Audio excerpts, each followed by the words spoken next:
খাওয়া তো নিশ্চয়ই মানুষের আছে, স্বতঃস্ফূর্ততা আছে বারাসাতে, কিন্তু আজকে নমিনেশন দিতে এসে যেটা দেখলাম, বারাসাতের বাসিন্দা আমি নই, কিন্তু এখন কর্মক্ষেত্র মানুষের আশীর্বাদ নিয়ে নিশ্চয়ই বারাসাত হবে। খুব দুঃখের সঙ্গে বলছি, এর পরের প্রশ্নটা আপনারা করবেন, রাজ্য সরকারটা তো আমাদেরই, কিন্তু তা সত্ত্বেও বলছি বারাসাতের traffic department is a menace. আমি এসপি কে কমপ্লেন করতে বাধ্য হয়েছি।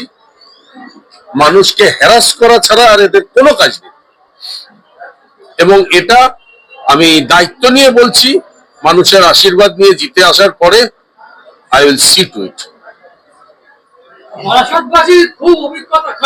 আমার আজকে নিজের অভিজ্ঞতা খারাপ, এবং আমি এসপি কে কমপ্লেন করেছি যে আপনি যেসব পুলিশকে এখানে দাঁড় করিয়েছেন তারা জানে না যে একজন ক্যান্ডিডেট, একজন বারের প্রেসিডেন্ট তিনি প্রপোজার, একজন ভাইস চেয়ারম্যান মিউনিসিপ্যালিটি প্রপোজার, তারা কোথায় যাবে নোবডি নোস।